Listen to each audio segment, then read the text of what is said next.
জয় গুরু সবাইকে। আজকের টপিক হলো ধর্মের কি আপডেট প্রয়োজন, ধর্মের কি আপডেট হয়। বাস্তব কথা হলো, সরাসরি উত্তরটা হলো হ্যাঁ হয়। কারণ একটা মোবাইলের যেমন আপডেট ভার্সন আছে, ঔষধের যেমন আপডেট ভার্সন হলে সেটা ভালো কাজ করে, অধিক ফল দেয়। আর যেমন সফটওয়্যার একটা আপডেট ভার্সন আছে, উইন্ডোজ যেমন আপডেট ভার্সন হলে ভালো ব্যবহার করে মানে সুযোগ সুবিধা বেশি পাওয়া যায়, তেমনি ধর্মেরও আপডেট প্রয়োজন, ধর্মেরও আপডেট হয়। যারা মনে করেন ধর্মের অনুশীলনের কোনো আপডেট হয় না বা আপডেট প্রয়োজন নাই, তাহলে তারা বোকার সঙ্গে বাস করেন। এটা যুক্তিগুলো আমি তুলে ধরছি। যেমন আগেকার দিনে মানুষ বাঁচত 700 বছর, 500 বছর, 400 বছর, 300 বছর। এখন বর্তমান সময়ে মানুষের আয়ু হচ্ছে 70 বছর, 80 বছর, 50 বছর বা 100 বছর বা 120 বছর, এরকম। এর বেশি বাঁচতে দেখা যায় না। তো সেক্ষেত্রে আগেকার দিনে মানুষ সাধন ভোজনের যে সময়টা পেত বা ঈশ্বর সাধনার যে সময়টা পেত বা সুযোগটা পেত, বর্তমান সময়ে সেটা পাওয়া যায় না। আবার বর্তমান সময়ে মানুষ এত ব্যস্ত, ঠিক আছে, মানুষ ধর্মানুশীলনে করার অত সময় পাচ্ছেও না, সময় করে উঠতে পারছে না। বাচ্চা কাচ্চা মানুষ করা বা অফিসের কাজ করা, ব্যবসার কাজ করা, সব মিলে মানুষ বেশি সময় পাচ্ছে না। তো যার কারণে এমন একটা আপডেট প্রয়োজন আমাদের ধর্মানুশীলনে, যেটা আমরা অফিসও করতে পারি, আবার কাজও করতে পারি, ধর্মানুশীলনও করতে পারি, আবার ব্যবসাও করতে পারি, ধর্মানুশীলনও করতে পারি, যাতে দুটার মধ্যে কনফ্লিক্ট বা দ্বন্দ্ব তৈরি না হয়। কিন্তু এখন বর্তমান সময়ে দেখা যাচ্ছে কিছু কিছু ধর্ম ধর্মিক নিয়ম রয়েছে বা সাধারণ নিয়ম রয়েছে, যেটা করতে গেলে আমরা হয় আমাদেরকে হয় অফিস ত্যাগ করতে হচ্ছে, না হলে ব্যবসা ত্যাগ করতে হচ্ছে, না হলে সংসার ত্যাগ করতে হচ্ছে, মা বাবাকে ছেড়ে দূরে চলে যেতে হচ্ছে। এই নিয়মগুলো বর্তমান সময়ের সাথে সাংঘর্ষিক হিসাবে দেখা দিয়েছে, ঠিক আছে। যার কারণে অনেক সময় দেখা যাচ্ছে হয় কেউ ধর্ম ত্যাগ করছে এসব করার জন্য, না হলে ধর্ম গ্রহণ করতে গিয়ে সংসার ত্যাগ করতে হচ্ছে বা ব্যবসা ত্যাগ করতে হচ্ছে, না হলে অফিস ত্যাগ করতে হচ্ছে। তাই বর্তমান সময়ে এমন একটা ধর্ম অনুশীলন প্রয়োজন, যেটা বর্তমান সময়ের সাথে মানে যুক্তিযুক্ত বা বর্তমান সময়ের সাথে সামঞ্জস্যপূর্ণ। আমি অফিসও করতে পারবো, ব্যবসাও করতে পারবো, সব করতে পারবো, সংসারও করতে পারবো, আবার ধর্মশীলনও বা ধর্ম সাধনও করতে পারবো। এটার সমাধান ভগবান শ্রীকৃষ্ণ গীতায় দিয়ে দিয়েছেন, যে যখনই যখনই ধর্মের গ্লানি হয় তখন আমি আবির্ভূত হই, হ্যাঁ, আমি যুগে যুগে আসি, সাধুদের পরিত্রাণ করি, অসুরদের বিনাশ করি। কিন্তু আমাদের সনাতনীরা সেই গীতার সেই কথাটা মানতে চান না, অনেকে বুঝতে চান না যে ভগবান যুগে যুগে আসেন, এটা তারা বিশ্বাস করতে চান না। কিন্তু এটা তো বাস্তব, এটা মানলে আমাদের মঙ্গল হয়, আমাদের উপকার হয়, কিন্তু আমরা সেটা বাস্তবে মানতে চাই না এবং এটা নিয়ে বিভ্রান্তি তৈরি করি। তাই এই বিভ্রান্তিটা দূর করে আমাদের সত্যটা গ্রহণ করতে হবে, সঠিক পথটা অনুসরণ করতে হবে। আবার দেখেন, অনেক অনেক পূর্ব অনেক শাস্ত্র গ্রন্থ রয়েছে, ওনারা অনেক নিয়ম কানুন দিয়ে গেছেন বা অনেক ধর্মানুশীলন দিয়ে গেছেন, কিন্তু বর্তমান সময়ে আমরা সেটাকে অনুসরণ করব, ওনাকে অনুসরণ করব। সেটা অনুসরণ করলে আমাদের কি মঙ্গল হবে? হ্যাঁ, অবশ্যই মঙ্গল হবে। যদি সেটা আমরা গ্রহণ করি, যুগোপযোগী যে ধর্মটা, সেটা যদি আমরা গ্রহণ করি, অনুসরণ করি, তাহলে তাতে তো আমাদের মঙ্গল হবে। আমরা সঠিক পথটা অনুসরণ করতে পারবো, সঠিক বিষয়টা বুঝতে পারবো, সঠিক নিয়মে আমরা সাধনা করতে পারবো। তাহলে আমাদের সত্যিকার মঙ্গলটা সেখানে নিহিত রয়েছে। সেজন্য শ্রীকৃষ্ণ গীতায় এই কথাটা বারবার বলেছেন বা আমাদেরকে বুঝিয়ে দিয়েছেন। আমরা যদি সেটা বুঝতে না চাই, যেটা যদি না মানি, তাহলে সেটা হচ্ছে আমাদের ব্যর্থতা বা আমরা সেই অন্ধকারের মধ্যেই থেকে যাব। আবার সাধনার বিভিন্ন স্তর রয়েছে, বিভিন্ন বিশ্রাম রয়েছে। যোগ পুরুষোত্তম যিনি আসেন, উনি আমাদের নতুন বিশ্রাম দিয়ে যান, যাতে আমরা সহজে সেই বর্তমান সময়ে উপযোগী করে এই সাধনাটা করতে পারি। আমাদের কর্মজগতের সাথে সামঞ্জস্য রেখে আমরা আমাদের ধর্ম কাজটা, ধর্ম সাধনাটা, ধর্মশীলনটা করতে পারি। এটা উনি যুগ পুরুষোত্তম যখন আসেন সেটা সেভাবে দিয়ে যান, কিন্তু আমরা যদি সেটা অনুসরণ না করি এটা আমাদের জন্য ক্ষতির কারণ হয়ে দাঁড়ায়। আমাদের সংসার থেকে বর্তমান সময়ে কর্মব্যস্ততার মধ্যে আমরা সেই ধর্ম অনুশীলনটা করতে আমাদের জন্য অসুবিধা হয়ে যায়। এটা যদি আমরা মানতে পারি তাহলে সেটা আমাদের জন্য মঙ্গল, আমাদের সত্যিকার মঙ্গলটা ওখানে নিহিত রয়েছে। তাই যুগ পুরুষোত্তম যখন আসেন উনি যে বিধানটা দিয়ে যান সেটা আমাদের জন্য বাস্তব ধর্ম, সেটা অনুসরণ করলে আমাদের সর্বাধিক মঙ্গল হয়।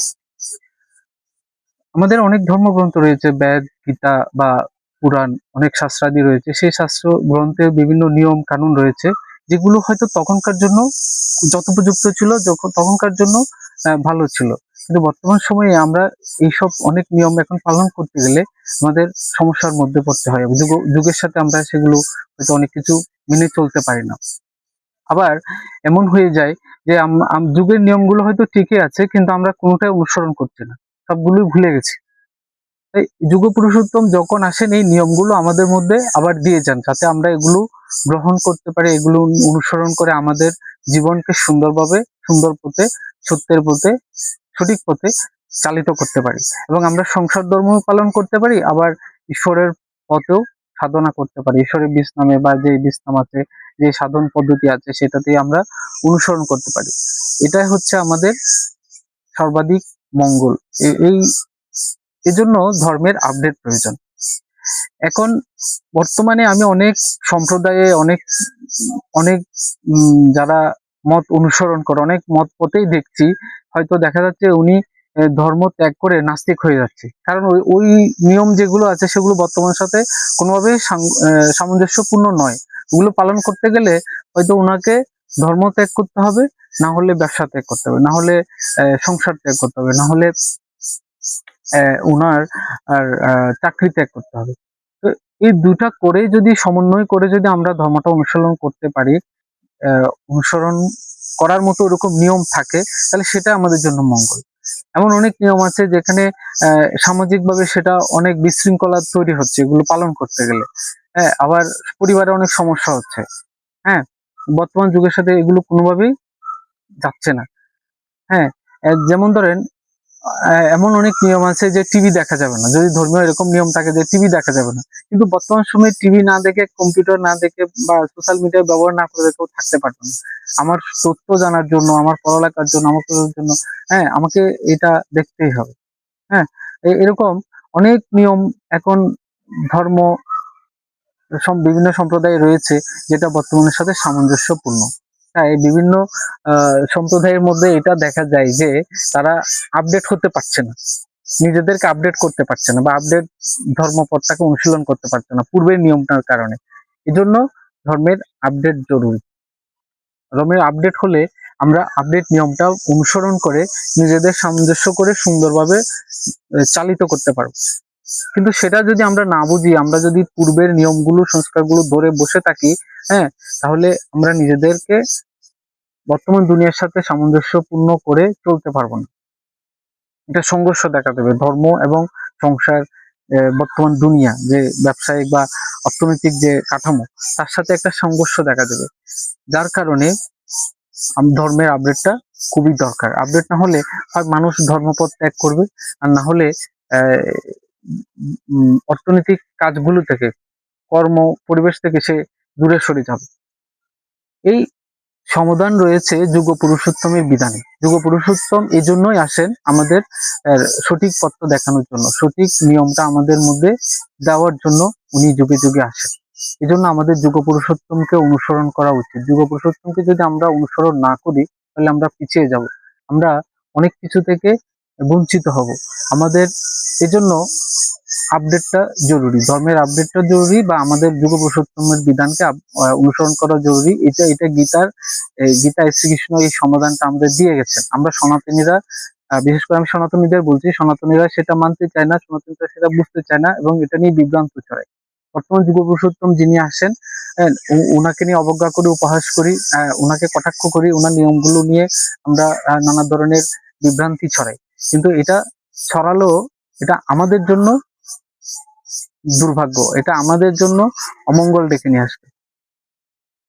আমরা যত তাড়াতাড়ি সম্ভব যুগ পুরুষোত্তমকে যদি অনুসরণ করতে পারি, এটা আমাদের জন্যই তত তাড়াতাড়ি মঙ্গল বইয়ে নিয়ে আসবে, সুফল বইয়ে নিয়ে আসবে। তাই শ্রী শ্রী ঠাকুর অনুকূল চন্দ্র বলেছেন, পুরুষোত্তম আসেন যখন সকল গুরুর সার্থকতা, তাকে ধরলে আসে না কো গুরুত্যাগের ভিন্ন কথা। পুরুষোত্তম যখনই আসেন পূর্বরেই তার পুনরাগমন, পূর্বজনে নিষ্ঠা নিয়ে পরজনে করো অনুসরণ। ধর্ম যখনই বিপাকী বাহনে ব্যর্থ উঠতে দেয়, প্রেরিত তখনই আসেন পাপী পরিত্রাণ পায়। এভাবেই উনি সমাধানটা দিয়ে গেছেন যে বর্তমান পুরুষোত্তমকে, যুগ পুরুষোত্তমকে যিনি আছেন, এটাকে আমরা কিভাবে অনুসরণ করতে পারি। আমি হয়তো কৃষ্ণের ভক্ত হতে পারি, আমি হয়তো চৈতন্যের ভক্ত হতে পারি, আমি হয়তো রামের ভক্ত হতে পারি, আমি হয়তো অন্যান্য পূর্ব অবতারের ভক্ত হতে পারি, কিন্তু বর্তমান পুরুষোত্তমকে আমি কিভাবে অনুসরণ করব। আমি পূর্বজনের আমার নিষ্ঠাটা ঠিক থাকবে, কিন্তু বর্তমান পুরুষোত্তম যে বিধানগুলো দিয়েছেন সেটা আমি মানার চেষ্টা করব, সেটা গ্রহণ করার চেষ্টা করব, সেটাকে সম্মান করব, সেটা নিয়ে আমার জীবনকে কিভাবে সুন্দর করে চালনা করা যায় সেটা আমি চেষ্টা করব, তাতে আমার মঙ্গল হবে। এই জিনিসটা আমাদেরকে বুঝতে হবে। ধর্ম যখনই বিপাকী বাহনে, ধর্মকে যখন বিপাকী বাহনে ব্যর্থ করে দেয়, হ্যাঁ, ভুল ব্যাখ্যা দিয়ে, অপব্যাখ্যা দিয়ে, হ্যাঁ, নানা রং চং মেখে সত্যিকার ধর্মটাকে যখন মানে কুসংস্কারে পরিণত করে, তখনই অবতারকে আসতে হয় সঠিক ধর্মপথটা দেখানোর জন্য, সঠিক ধর্ম অনুশীলনটা আমাদের শেখানোর জন্য, যাতে আমরা বিভ্রান্তিতে না পড়ি, আমার জীবনটা যেন সুন্দর হয়, সুন্দরভাবে চালিত করতে পারি। এজন্য তিনি আসেন, এজন্য তাকে ধরা উচিত, এজন্য যুগ পুরুষোত্তমকে গ্রহণ করা উচিত। হ্যাঁ, না হলে আমরা পিছিয়ে যাব। এই যে উনি যুগোপযোগী বীজনামটা দিয়ে যান, বীজনামের তো অনেক স্তর রয়েছে, তো যুগোপযোগী যে বীজনাম আমরা অল্প সময়ের মধ্যে সাধনা করে কিভাবে ঈশ্বর লাভ করতে পারবো, ঈশ্বর লাভের পথে এগিয়ে যেতে পারবো, সেই সহজ বীজনামটা, যুগের বীজনামটা, যেটা আমাদের রক্ষা করতে পারে, যেটা আমার রক্ষা কবচ হয়ে দাঁড়াতে পারে, সেই বীজনামটা উনি দিয়ে যান। ঠিক আছে। যেমন আমরা আগে ওষুধের দোকানে গিয়ে অ্যান্টাসিড খেতাম, অ্যান্টাসিড চাইতাম, কারণ তখনকার সময়ে অ্যান্টাসিডই ছিল গ্যাস্ট্রিকের মানে একমাত্র ওষুধ। পরবর্তীতে এই এই জেনারেশনের অনেকগুলো ভার্সন আসছে, নতুন নতুন অনেক ঔষধ আবিষ্কার হয়েছে, অনেকগুলো ভার্সন জেনারেশনে ঔষধ আসছে। তো নতুন যে জেনারেশন গুলা ব্যবহার করলে আরো বেশি সুফল পাওয়া যায়, আরো অধিক কার্যকরী ওষুধ আবিষ্কার হয়েছে। তো আমি যদি সেটা গ্রহণ না করি, কেউ যদি আমি এখন অ্যান্টাসিড ব্যবহার করি, তাহলে তো উনি এই যে নতুন যে ওষুধগুলো আসছে, আবিষ্কার হয়েছে, নতুন যে প্রযুক্তিটা আসছে, সেটা যদি আমি গ্রহণ না করি, তাহলে তো আমি পিছিয়ে পড়বো। এই জিনিসটাও, ধর্ম জিনিসটাও একই রকম। যদি আপডেট যেটা আসছে, নতুন যুগ পুরুষোত্তম যে বিধানটা দিয়ে গেছেন, সেটা যদি আমরা গ্রহণ না করি, তাহলে আমরা পিছিয়ে পড়ব। এই জিনিসটা আমাদের বুঝতে হবে। এটাই হচ্ছে একমাত্র সত্য, বাস্তব সত্য, যেটা আমাদের সবার বোঝা উচিত, সেটা সবার গ্রহণ করা উচিত। ধর্ম যে নতুন ভার্সন আসছে, আপডেট যেটা আসছে, সেটা আমাদের গ্রহণ করলে আমাদের মঙ্গল হবে, সমাজের কল্যাণ হবে, বিশ্বের কল্যাণ হবে, হ্যাঁ, পরিবারের কল্যাণ হবে, সবার কল্যাণ হবে। সব দিক দিয়ে আমরা সেটাকে আপডেট করে নিতে পারবো, যথোপযুক্ত করে চলতে পারবো, এবং আমরা আমাদের চলনটাও যথোপযুক্ত হবে বর্তমান সময়ের সাথে। এটা আমাদের যত যত তাড়াতাড়ি আমরা বুঝতে পারবো, তত তাড়াতাড়ি আমাদের মঙ্গলটা হবে আর কি। তো সবাইকে এই বলে শেষ করছি। জয় গুরু।